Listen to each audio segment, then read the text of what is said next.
Oğuz elinin igid əskəri Nurlan anan.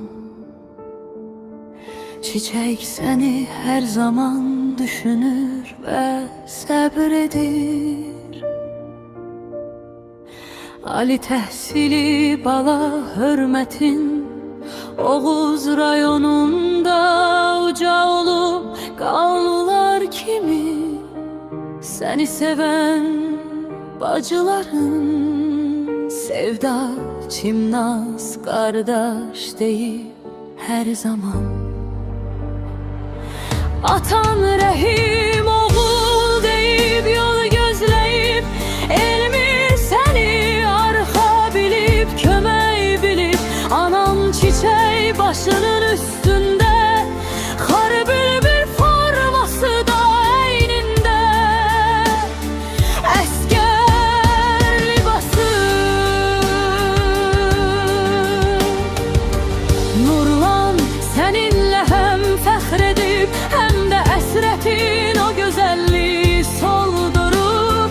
Mən həmişə demişəm ki, qeyrətli analar igid oğul dünyaya gətirib, sanki vətən üçün yetişdirib, böyüdür.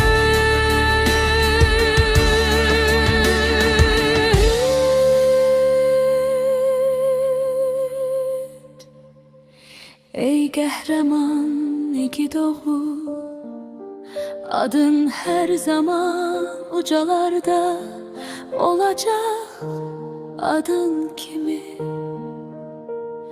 Nurlan olup nura kavuşup, Allah'ın en azizi, cennetin güzelliği nur oldun.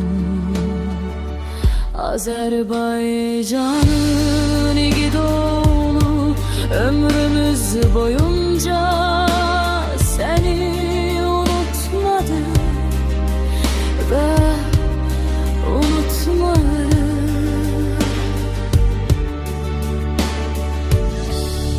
Kanınla aldığın ana vətəndə ucalarda olacaksan, dağlardan da ucalardan daim çiçek ana